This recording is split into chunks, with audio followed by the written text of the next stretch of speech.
Our soft slab plate is now leather hard and it's ready to be taken off the mold. You can see at the leather hard stage, it's ready to hold that curve on its own. So now we can put our mold away. And because I took the time to take the wear board and press down the feet, you can see my plate is very stable. It's not rocking. Now we can go ahead and trim up this edge with our scraper. Make sure we get rid of any sharp lines or scraps of clay that may be sticking up. And while I'm doing this, I'm going to think about what it is I want to add to the top of my plate. Do I want to add handles? Do I want to add a sculptural addition? Do I want to turn this plate into a story? What do I want to do to the top of this form to make it express something about me or my ideas? And take your time refining your piece. Make sure you have it cleaned up just the way you want it, because once it's bisque fired, you can't alter it anymore. So any little marks that you missed, once the piece is fired, are there for perpetuity. So it's much easier to clean those pieces up now and much more satisfying than to have them bother you at a later time. You can see once again I'm creating quite a mess with the shavings. So we'll scrape those up and get them out of my way. If you have any cleanup to do on the bottom of your form, now is a good time to do that as well. If you want to clean up the look of your feet, if you had, any excess slipper on the bottom that you needed to get rid of, now is a good time to do that. Or if you had other additions to make to the bottom, that could be done at this stage as well. So now I've got the top cleaned up. And I think what I want to do is, instead of putting handles on this piece, in this corner, I want to make kind of a little ocean still life. Give it a little decoration in this one corner. So I'm scratching and scoring everywhere on the plate here where I'm going to add some things. I'm going to go ahead and put some slip on that now just to get that working. And I'll tip this up a little bit and prop it up so you can see what I'm doing here. And with some of my spare clay. Now, what I need to do is to form the pieces that I want. I'm going to start with some more of my little buttons, make them look like little coral pieces.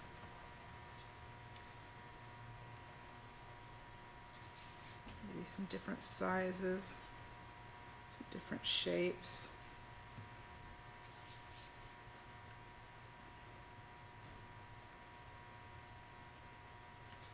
The back of my paintbrush.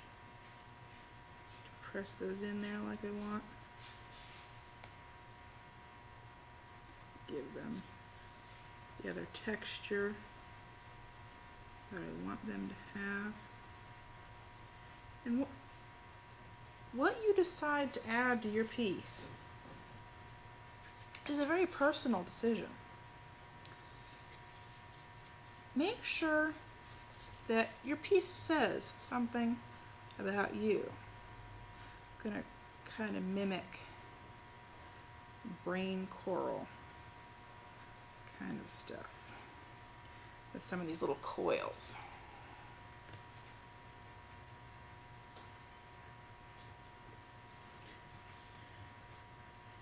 There's a type of coral called brain coral that has these really gentle undulations that look like the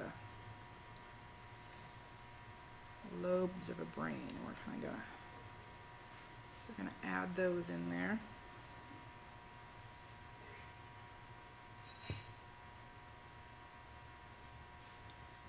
pressing them in, but not so much that I really disturb the texture I'm trying to add there.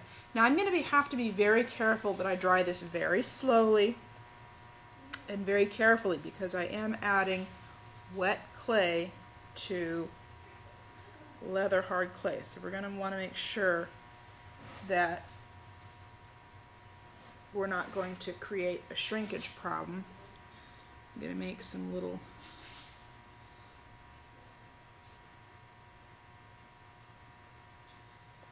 seaweedy type leaves here.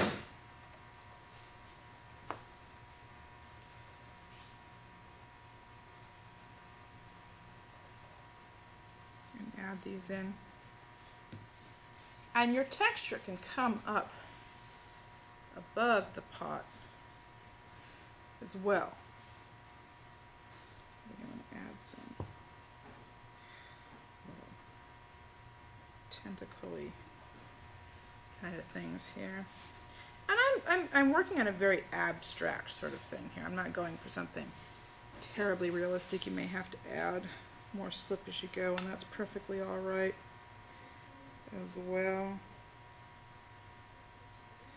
I'm just trying to give the impression of ocean life. I'm not trying to mimic it exactly. And what you do is entirely up to you.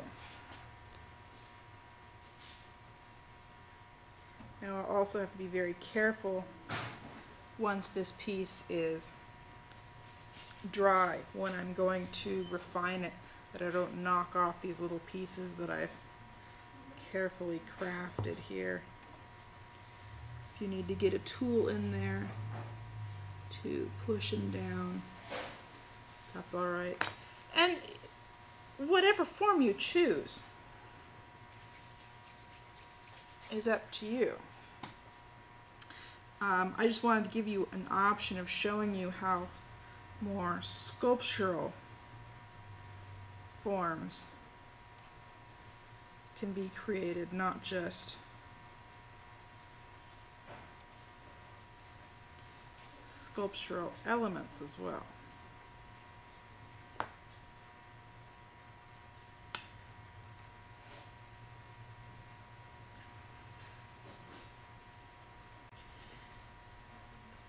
And color can play a big part in the success or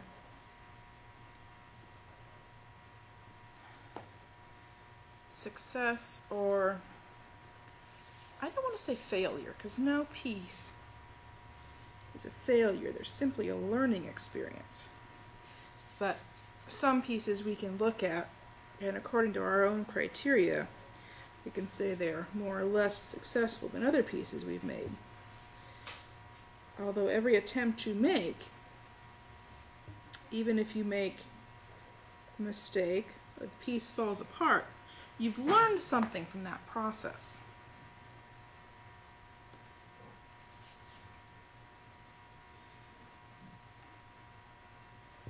So we have our little ocean life